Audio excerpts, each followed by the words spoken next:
అసలేముంది ఊర్లో?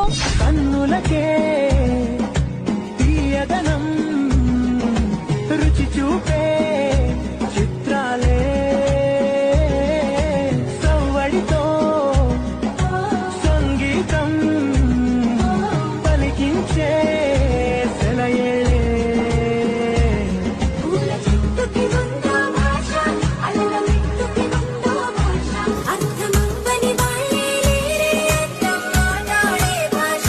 పలకరింపే పులకరింపై పిలుపునిస్తే పరవశించడమే మనసుకి తెలిసిన భాష.